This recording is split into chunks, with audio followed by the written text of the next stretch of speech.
Okay, picture this. January 14th, 1973. Elvis Presley hits the stage in Honolulu for what would become one of the most legendary moments in TV history, Aloha from Hawaii via satellite. I mean, it was a huge deal, a marvel of technology, and a concert that came with an absolutely mind-blowing claim. Right, so the story that's been told for decades is that this one performance was watched by 1.5 times billion people. Yeah, billion with a B. At the time, that was about 1/3 of the entire population of the planet, an almost unbelievable number that just became accepted as fact. But is that even possible? Could one guy in a white jumpsuit really get a third of all humanity to tune in on the same night? That's the big question we're going to dig into, because the real story behind that number, it's way more interesting than the myth itself. So, to figure out how this myth got started, we first have to ask why this whole broadcast even had to happen. This wasn't just about putting on a great show for TV. Nope. It was all about solving a massive, career-defining problem. This entire global spectacle was born out of pure necessity.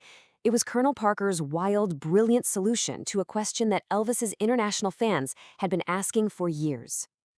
And this is where things get kind of weird. You've got, without a doubt, the biggest star on the planet, millions of fans in Europe, Asia, all over the world. And yet, he never once played a single show for them outside of North America. So why, right? Why would a global superstar just stay home? Well, the answer has absolutely nothing to do with Elvis and everything to do with his very, very famous manager. The problem was Colonel Tom Parker. See, he was an undocumented immigrant from the Netherlands, which meant he couldn't get a U.S. passport to travel.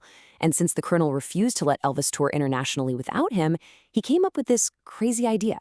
If Elvis can't go to the world, we'll bring the world to Elvis. And the idea really sparked in early '72.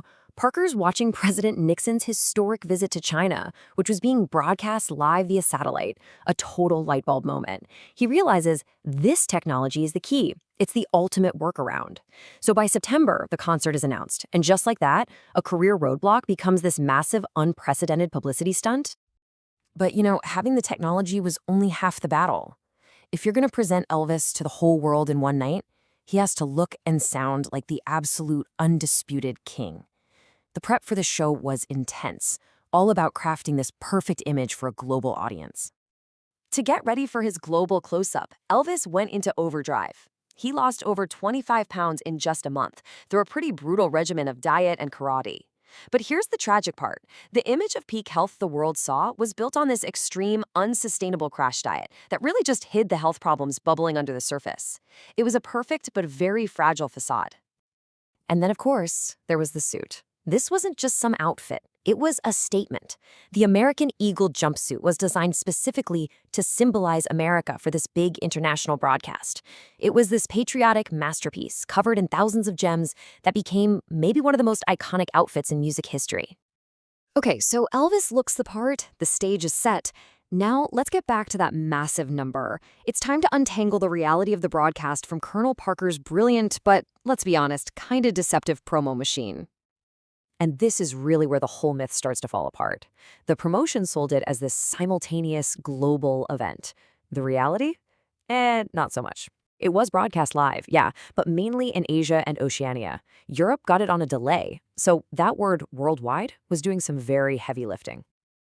And I mean, the gaps in coverage were huge. We're talking entire continents like South America and Africa completely left out. Major powers like the Soviet Union and China? Nope. When you look at this list, the whole idea of a truly global audience it evaporates. Now, this is super important. Just because the 1.5 billion number is bogus, that does not mean the show was a flop. Far from it. Where it did air, it was an absolute ratings monster. Just look at these numbers.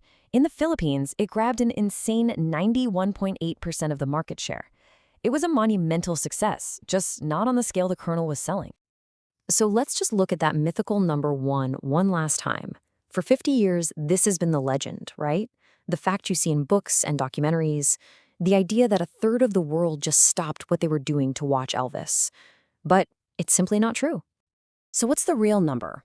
Well, the more realistic, sober estimates put the actual initial global audience somewhere around 250 million people. Now, let's be clear. That is still a staggering, record-shattering number for a music broadcast in 1973. It was a historic achievement, but it is a long, long way from 1.5 billion. So, how in the world did Parker get that number? Well, it was some pretty simple and pretty sneaky math. He seems to have just added up the entire population of every single country that was scheduled to get the broadcast. It didn't matter if you had a TV. It didn't matter if you were watching. If you lived there, you were counted. It was pure propaganda and a masterclass in how to make a myth. So, okay, if we throw out the 1.5 billion number, what are we left with? What is the real legacy of Aloha from Hawaii? Well, it's complicated. It was this massive, iconic success, and in a lot of ways, it was also the last great triumph for Elvis. You know, a lot of people see this concert as the bookend to his huge comeback that started in '68.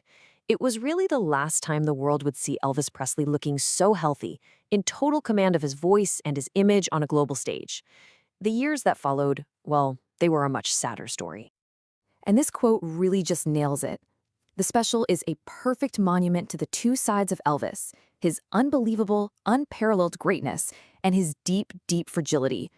It's a showcase of him at his absolute peak, this immortal icon. But it also hints at the fragile man behind the jumpsuit, propped up by a crazy diet and his manager's grand deception. It's a moment of pure triumph, but one that's also tinged with so much sadness. So, while a third of the planet wasn't actually watching, the legend of that night still shines on. It's a testament to a brilliant solution and an even more masterful myth. If you enjoy taking a closer look at this piece of pop culture history with us, be sure to like and subscribe for more explainers just like this.